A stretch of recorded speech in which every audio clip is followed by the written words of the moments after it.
Hola a todos, ¿cómo están? En este video les vamos a hablar del síndrome obstructivo intestinal.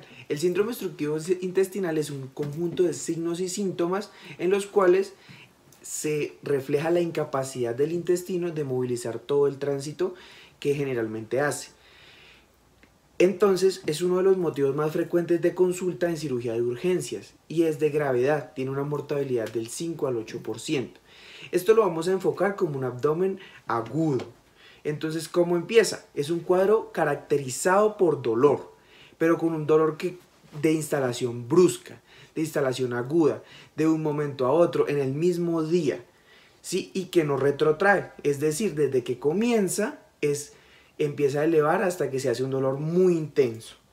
Esto hace que la vida del paciente se ponga en juego. Por lo tanto, tenemos que tener un diagnóstico temprano y una terapéutica adecuada para salvarle la vida al paciente.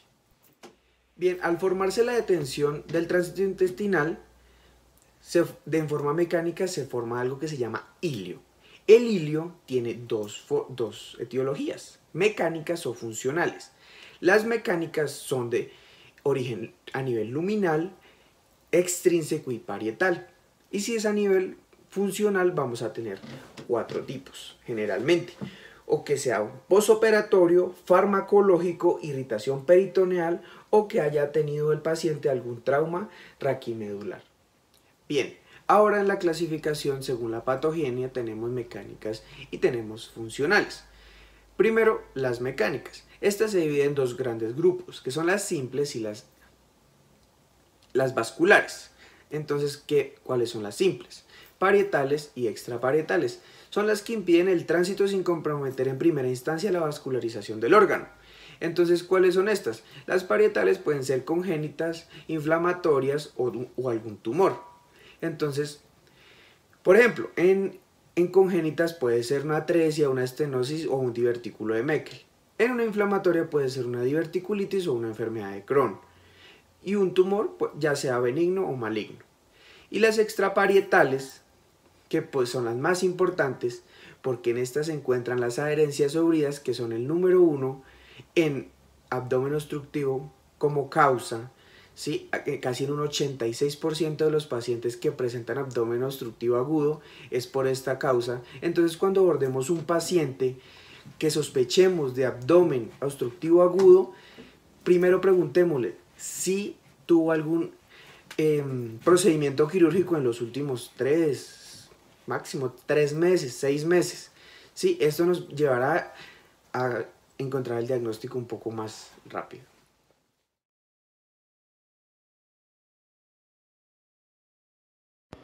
La obstrucción intestinal puede darse por un acúmulo de gas que puede ser deglutido, el cual es rico en nitrógeno en un 70%, el cual no se absorbe. Puede ser por gas intestinal dado a la fermentación bacteriana o dióxido de carbono por la neutralización del bicarbonato.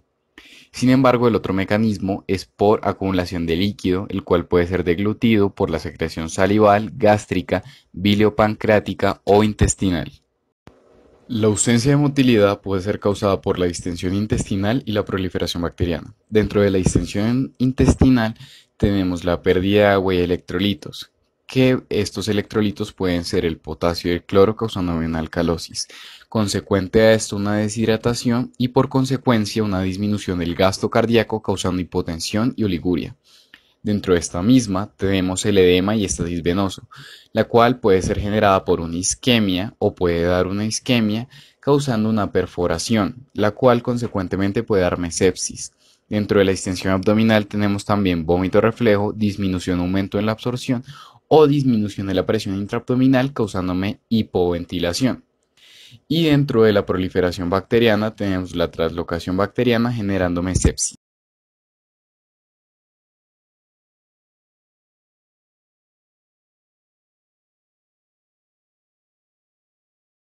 ¿La trajeron por acá?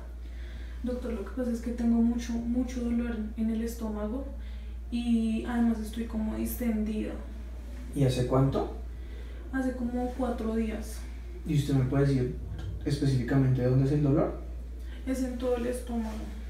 ¿Muy fuerte? Todo esto.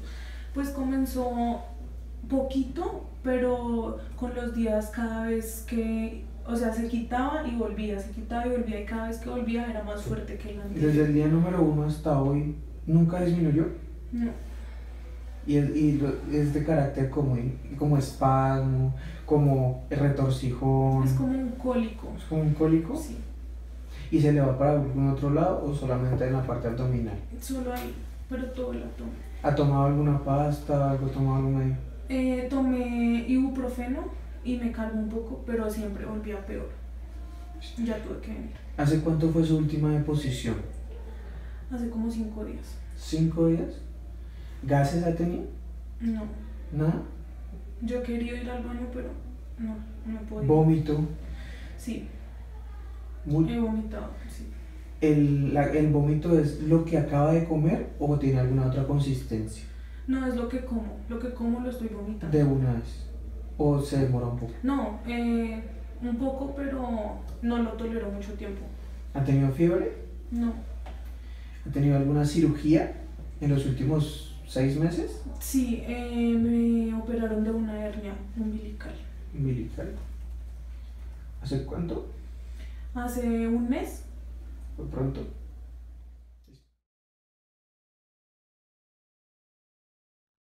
En cuanto a la exploración abdominal, a la inspección, suele estar distendido. No obstante, el examinador debe distinguir si se debe a obstrucción intestinal o a ascitis. Esta última se caracteriza por onda líquida y matidez cambiante. El grado de distensión depende de la localización y tiempo de evolución. A veces, es posible ver ondas peristálticas a través de la pared en pacientes delgados.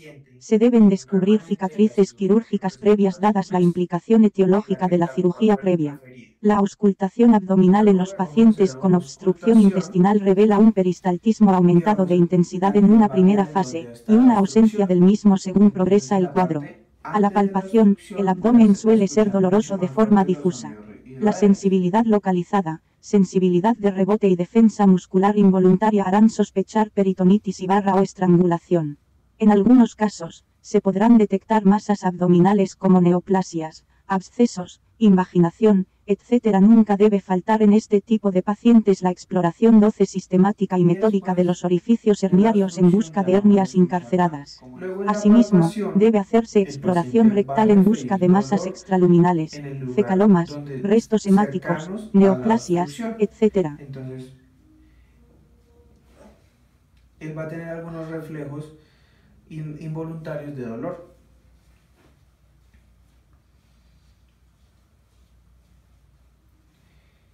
Generalmente, en este caso, que el paciente tuvo un antecedente de cirugía, va a ser cercano pues a este procedimiento. El paso siguiente es hacer una percusión. En este caso, lo que vamos a sentir o escuchar es algo timpánico, es un sonido timpánico. Con esto vamos a descartar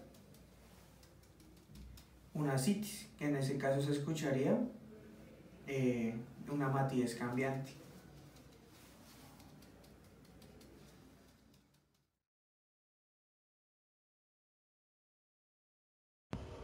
Al diagnóstico imagenológico, en la radiografía se puede encontrar el signo de la escalera, llamado así por los aspectos de las asas intestinales dilatadas y rellenas de aire superpuestas una sobre otra. Sin embargo, dentro de la misma radiografía y el TAC se puede encontrar también el signo de collar de perlas, representante pequeñas cantidades de aire atrapado en las válvulas convinentes del intestino delgado.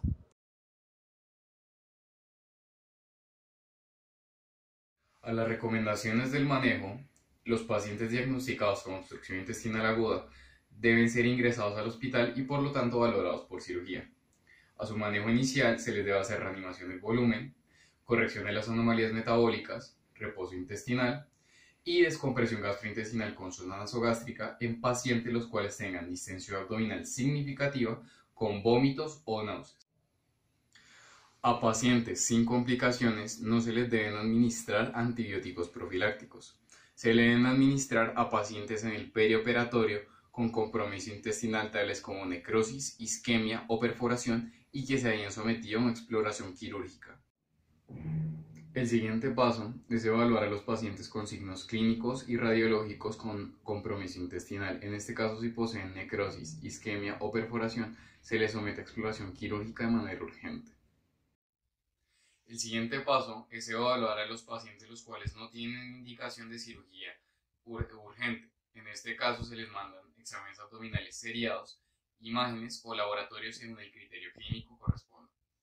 El siguiente paso es identificar a los pacientes los cuales poseen síndrome de obstrucción intestinal adhesivo.